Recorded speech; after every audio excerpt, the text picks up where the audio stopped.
Right, so let's do this. Let us create some easy quick shadows with Toon Boom, right? That's what I love about Toon Boom. So we have this animation here, and as you can see, I have it on a long stretch, so I can actually have the right cycle going on. But that's not what we are talking about today. Today we are creating shadows. And one thing I love about Toon Boom is you have so many tools that can help you create stuff easily.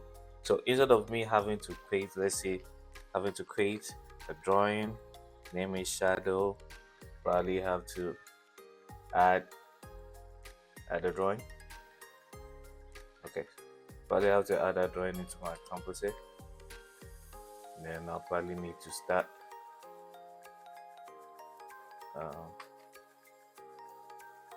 drawing, create a drawing, name it shadow, add it to my composite. Have to go through it frame by frame. Probably have to create. Oh, that was too big. Alright, probably have to create shadows. Let's say if I'm using something like a round shadow, then I have to fill it with color. That is just work. You have to place it properly. No, that's too much work. So with the node view, you have so many ways that we can do this shadow thing, right? So let us work on the character itself. So I like to arrange everything, and this is the character here, and he has been grouped into this. So all I need to do is open up a group, right? And now we have this. This is a main character here, right? Everything is connected here. I have my animation turned off, so I don't record anything mistakenly. So what we are going to introduce are a couple of things. Whenever I start working on something, I like to arrange my work properly. So what I'm going to introduce first is a composite, right? So this composite will be attached here, and with Toon Boom usually comes with the composite usually comes in the bitmap. Usually when that happens, it kind of flattens almost everything. But when you're working with a rigged animation, I like to set it to pass through so you can move stuff within the Z depth and all that, right? So I have this here, I have this composite here. So I'm going to name this as my shadow comp, because that's where all my shadow properties will be, right? So I have this as my shadow comp. Okay, so all my shadow work, whatever I'm going to do, is going to be applied here. So I'm gonna go back into the node view or the node library just by striking enter, and I'm going to introduce in what we call a shadow. So I'm gonna plug in the shadow right here, right? As you can see, everything kind of transformed because the effect is being applied onto the main rig itself. That's not what we want. We're gonna connect another plugin, so now we have the effect behind and we have the rig here, right? So what I'm going to do now is I'm going to import an apply peg transformation to help me manipulate this, right? So I just import this right here. So you can either this is just going to help me move this peg, move this effect around. So you can either do it this way by adding a peg, right? That's a long name. You can just come into the properties and produce the name, or just type in whatever you want. As lazy as I am, I left it like that. So here I can skew this and place it there, right? So that's one way of doing it. And if you go to the render view, you have it there, right? So you can actually change the effect parameters here. So you can increase the radius, make it lighter, or you can increase the intensity, make it darker, or reduce it. It all depends on the type of shadow that you're going for.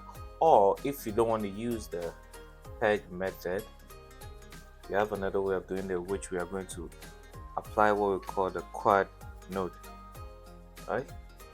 So with this, it kind of gives you that rectangular transformation that you can easily skew it in any position.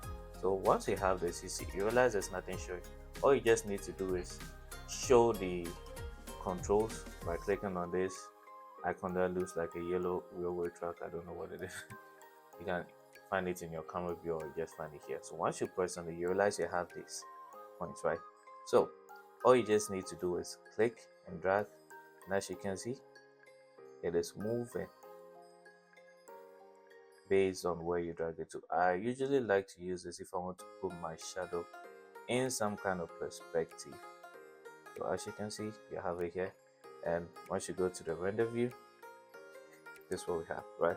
But there's one thing that I don't like, right? You see, it seems like the shadow is in the separate layers that we did the rig in, because if I should go back to my rig, you realize we did it's a rig, so it's in different shapes, right? So it seems the shadow is also following that, and that is not what I want.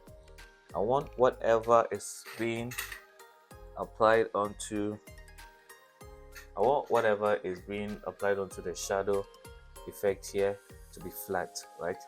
So as I said, Toon Boom usually comes in the bitmap, which is flat. So what I'm going to do now is I'm just going to introduce another composite, right?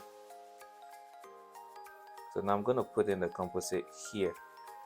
So I'm going to filter out whatever is coming from the rig itself through this composite. And what I'm going to do is I'm going to set the composites to seamless bitmap.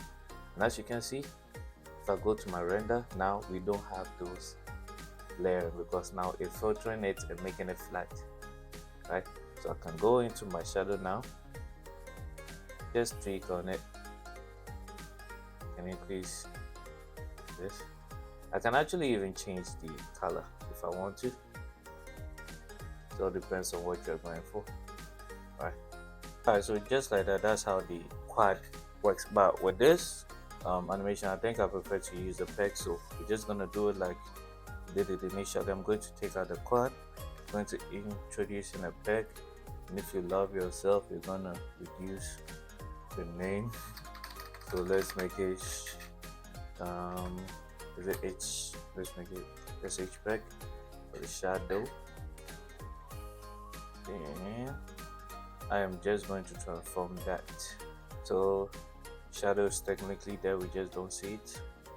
I'm just gonna bring in my hair for it somewhere to the center so I can rotate it. Just going to skew it, and let's play it and see what we have. So just like that, you have a shadow working for you. So all you just need to do is click on render. It's gonna take a while.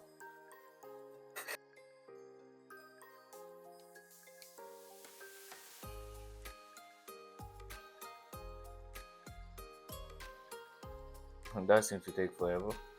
So just like that, you have your shadow working and you didn't have to draw the shadow frame by frame. Imagine how tedious that would have been. Alright, so we'll be covering a lot of the nodes and trying to improve our animation. Just follow and like for more tutorials. Bye.